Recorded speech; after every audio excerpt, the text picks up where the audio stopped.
कि जे राजा कमजोर होवे ਉਹਦੇ ਜਰਨੈਲ ਤਕੜੇ ਹੋਣ ਉਹ ਕੰਨਾਂ ਦਾ ਕੱਚਾ ਹੋਵੇ ਤਾਂ ਉਹਦੇ ਨਾਲ ਕੀ ਹੁੰਦਾ ਹੈ ਮੈਂ ਉਹ ਦੱਸਣ ਲੱਗਿਆ। ਚੌਥੀ ਚਿੱਠੀ ਮਿਲੀ, ਮਹਾਰਾਜਾ ਰਣਜੀਤ ਸਿੰਘ ਨੇ ਗੜਵਾ ਮਾਰਿਆ, ਉਹ ਜੇ ਮਾਰਨਾ ਸੀ ਉਹਦੇ ਸਿਰ ਤੇ ਮਾਰ ਦਿੰਦਾ, ਮਰ ਤਾਂ ਜਾਂਦਾ, ਸਾਡਾ ਸਿੱਖ ਰਾਜ ਤਾਂ ਨਾ ਖਤਮ ਹੁੰਦਾ, ਪੰਜਾਬ ਤਾਂ ਨਾ ਖਤਮ ਹੁੰਦਾ।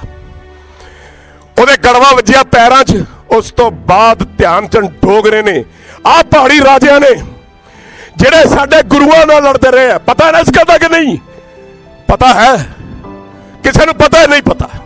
आही रौला है ਜਿਹੜੇ ਸਾਡੇ ਗੁਰੂਆਂ ਦੇ ਨਾਲ ਗੱਦਾਰੀ ਕਰਦੇ ਰਹੇ, ਇਹਨਾਂ ਨੇ ਜ਼ਿੰਦਗੀ ਦੇ ਵਿੱਚ ਆ ਕੇ ਉਸ ਪੰਜਾਬ ਦੇ ਟੁਕੜੇ ਟੁਕੜੇ ਕੀਤੇ। ਮਹਾਰਾਜਾ ਰਣਜੀਤ ਸਿੰਘ ਦਾ ਇੱਕ ਇੱਕ ਜੀ ਭਜਾ ਕੇ ਮਾਰਿਆ, ਔਰਤਾਂ ਨੰਗੀਆਂ ਕਰਕੇ ਭਜਾ ਕੇ ਮਾਰੀਆਂ।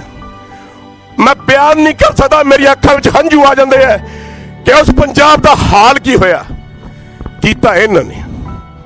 ये लोग 2000 साल गुलाम रहे ने, और जिदन पाकिस्तान बनया सी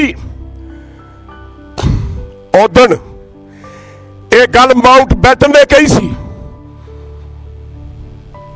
ये गल कही सी कि तुसी इन्हां नूं गुलामी करदे हुंदे देखिया, गुलाम प्रस्त हुंदे देखिया। जिदन तुसी इन्हां नूं आजादी दे के सत्ता इन्हां दे हत्थ च फड़ाती, ਤੁਹਾਨੂੰ ਕੌਡੀ ਕੌਡੀ ਸਿਰ ਰੋਲ ਦੇਣਗੇ। ਇਹ ਮਾਊਂਟ ਬੈਟਨ ਨੇ ਮਾਸਟਰ ਤਾਰਾ ਸਿੰਘ ਨੂੰ ਆਖਿਆ, ਮੈਂ ਲੀਡਰਾਂ ਦੀ ਤੇ ਕਿਸੇ ਸਿਆਸਤ ਪਾਰਟੀ ਦੀ ਗੱਲ ਨਹੀਂ ਕਰਦਾ, ਪਰ ਉਹਨਾਂ ਬਜ਼ੁਰਗਾਂ ਦੀ ਗੱਲ ਜ਼ਰੂਰ ਕਰਦਾ ਜਿਨ੍ਹਾਂ ਨੇ ਪੰਜਾਬ ਨੂੰ ਵੇਚਿਆ, ਪੰਜਾਬ ਦੀ ਇੱਜ਼ਤ ਨੂੰ ਵੇਚਿਆ, ਪੰਜਾਬ ਦੇ ਰਹਿਨੁਮਾ ਨੂੰ ਵੇਚਿਆ ਤੇ ਪੰਜਾਬ ਦੇ ਕਿਸਾਨਾਂ ਨੂੰ ਵੇਚਿਆ। ਮੈਂ ਉਹਨਾਂ ਦੀ ਗੱਲ ਕਰਦਾ। ਮਾਸਟਰ ਤਾਰਾ ਸਿੰਘ ਇੱਥੋਂ ਜਾਂਦਾ ਦਿੱਲੀ ਜਦ 1947 ਚ ਵੰਡ ਹੋ ਰਹੀ ਹੈ। ਜਿਨ੍ਹਾਂ ਪ੍ਰਧਾਨ ਮੰਤਰੀ ਪਾਕਿਸਤਾਨ ਦਾ ਉਹਨਾਂ ਨੂੰ ਬੁਲਾ ਕੇ ਕਿਆ ਕਹਿੰਦਾ ਹੋ ਰਿਹਾ, ਕਹਿੰਦਾ ਮਾਸਟਰ ਤਾਰਾ ਸਿੰਘ ਪੰਜਾਬੀ ਸੂਬਾ ਮਿਲਦਾ ਲੈ ਲਾ, ਦਿੱਲੀ ਤੱਕ ਮਿਲਦਾ, ਐਡਾ ਵੱਡਾ ਪੰਜਾਬੀ ਸੂਬਾ ਮਿਲਦਾ ਲੈ ਲਾ। ਕਹਿੰਦਾ ਜੀ ਹਾਂ ਮੈਂ ਲੈਣਾ ਹੈ। ਕਹਿੰਦਾ ਮੈਂ ਇਹਨਾਂ ਨੂੰ ਦੇਖਿਆ, ਮੈਂ ਪਾਕਿਸਤਾਨ ਤਾਂ ਅੱਡ ਕਰਾਇਆ ਤਾਂ ਜਿੱਦ ਨੇ ਲਿਆ ਹੈ, ਕਿਉਂਕਿ ਤੁਸੀਂ ਇਹਨਾਂ ਨੂੰ ਗੁਲਾਮ ਦੇਖਿਆ। ਜਿੱਦਣ ਸੱਤਾ ਇਹਨਾਂ ਦੇ ਹੱਥ 'ਚ ਆ ਗਈ, ਇਹ ਤੁਹਾਡੇ ਟੁਕੜੇ ਟੁਕੜੇ ਕਰ ਦੇਣਗੇ, ਤੁਹਾਡੀਆਂ ਪੱਗਾਂ ਲਾ ਕੇ ਲੈ ਜਾਣਗੇ, ਤੁਹਾਡੀਆਂ ਧੀਆਂ ਭੈਣਾਂ ਕੱਢ ਕੇ ਲੈ ਜਾਣਗੇ, ਤੁਹਾਡੀਆਂ ਜਾਇਦਾਦਾਂ, ਤੁਹਾਡਾ ਸਭ ਕੁਝ ਖੋ ਕੇ ਲੈ ਜਾਣਗੇ। ਇਹਦਾ ਮਤਲਬ ਸੀ ਮਾਸਟਰ ਤਾਰਾ ਸਿੰਘ ਨੂੰ ਮਾਊਂਟ ਬੈਟਨ ਨੇ ਆਖਿਆ, ਮੈਂ ਬਣਾ ਰਿਹਾ ਐਗਰੀਮੈਂਟ, ਪੰਜਾਬੀ ਸੂਬਾ ਲੈ ਲੈ। ਮੈਂ ਪੰਜਾਬੀ ਸੂਬੇ ਦੀ ਗੱਲ ਕਰ ਰਿਹਾ, ਕਿਸੇ ਧਰਮ ਦੀ ਗੱਲ ਨਹੀਂ ਕਰ ਰਿਹਾ। ਪੰਜਾਬੀ ਸੂਬਾ ਲੈ ਲੈ, ਮੌਜ ਕਰੇਗਾ। ਹੁਣ ਸਾਡੇ ਹੀ ਬੰਦੇ ਜਿਨ੍ਹਾਂ ਪਿੱਛੇ ਅਸੀਂ ਸ਼ਹੀਦ ਹੋਏ, ਜਿਨ੍ਹਾਂ ਪਿੱਛੇ ਅਸੀਂ ਆਪਣੀਆਂ ਕੁਰਬਾਨੀਆਂ ਦਿੱਤੀਆਂ, ਸਾਡੇ ਬਜ਼ੁਰਗ, ਸਾਡੀਆਂ ਮਾਤਾਵਾਂ, ਸਭ ਕੁਝ ਉਜਾੜਦਾ ਇਹਨਾਂ ਲੋਕਾਂ ਪਿੱਛੇ, ਕਿਉਂਕਿ ਇਹਨਾਂ ਦੇ ਲੋਕ ਤਸੀਹੇ ਦਿੰਦੇ ਸੀ। ਮਾਸਟਰ ਤਾਰਾ ਸਿੰਘ ਨੂੰ ਜਵਾਹਰ ਲਾਲ ਨਹਿਰੂ ਕਹਿੰਦਾ ਗੋਦੀ 'ਚ ਬਿਠਾ ਕੇ, ਆਪਣੀ ਗੋਦੀ 'ਚ ਬਿਠਾ ਕੇ ਕਹਿੰਦਾ ਲੈ ਤੇਰਾ ਸਾਡਾ ਤਾਂ 9 ਮਾਸ ਦਾ ਰਿਸ਼ਤਾ ਹੈ, ਐਸੀ ਤਾਂ ਇੱਕੋ ਮਾਂ ਦੇ ਢਿੱਡ 'ਚੋਂ ਜੰਮੇ ਆ। ਮਾਸਟਰ ਤਾਰਾ ਸਿੰਘ ਦੀ ਦਾੜੀ ਨੂੰ ਹੱਥ ਲਾ ਕੇ ਕਹਿੰਦਾ ਤੂੰ ਕੀ ਕਰਦਾ, ਆਪਾਂ ਇਕੱਠੇ ਰਵਾਂਗੇ, ਤੁਸੀਂ ਸਾਡੇ ਬਜ਼ੁਰਗ ਹੋ, ਤੁਸੀਂ ਸਾਡੇ ਵੱਡ ਵਡੇਰੇ ਹੋ, ਅਸੀਂ ਤੁਹਾਡੀ ਸੇਵਾ ਕਰਾਂਗੇ।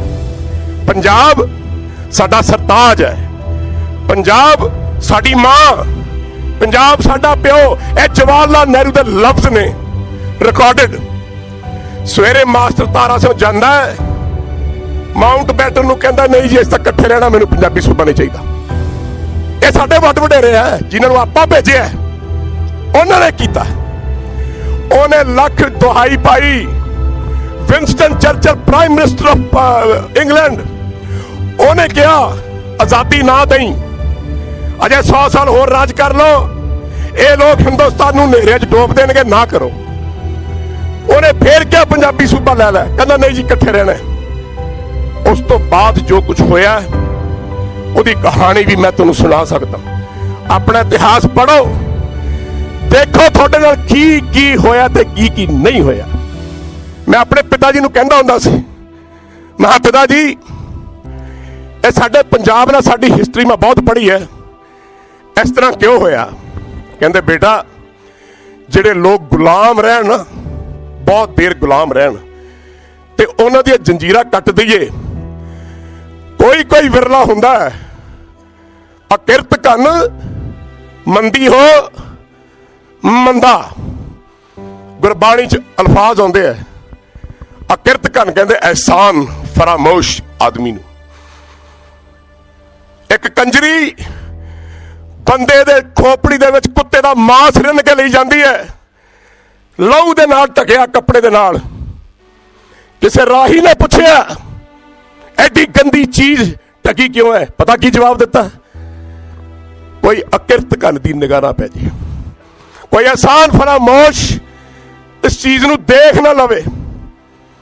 ਕਿਉਂਕਿ ਗੁਰਬਾਣੀ ਕਹਿੰਦੀ ਹੈ ਜਿਹੜਾ ਬੰਦਾ ਕਿਸੇ ਦਾ ਕੀਤਾ ਭੁਲਾ ਦੇਵੇ ਉਹਨੂੰ ਨਰਕਾਂ 'ਚ ਵੀ ਜਗ੍ਹਾ ਨਹੀਂ ਮਿਲਦੀ। ਮੈਂ ਤੁਹਾਨੂੰ ਪੁੱਛਣਾ ਚਾਹੁੰਦਾ, ਜਿਨ੍ਹਾਂ ਨੇ ਤੁਹਾਡਾ ਹਰਮੰਦਰ ਸਾਹਿਬ ਢਾਤਾ, ਸਾਡੇ ਗੁਰੂ ਘਰ ਢਾਤੇ, ਉਹਨਾਂ ਵਾਸਤੇ ਪੰਜਾਬ ਕੀ ਹੈ? ਪੰਜਾਬ ਨੂੰ ਛੋਟਾ ਇਸ ਲਈ ਕੀਤਾ ਗਿਆ। ਅੱਜ ਕਿਸਾਨਾਂ ਦੀ ਹਿੱਕ ਤੇ ਪਰਚਾ ਇਸ ਕਰਕੇ ਗੱਡਿਆ ਗਿਆ ਕਿ ਅਖੀਰਲਾ ਪੜਾਅ ਸੀ।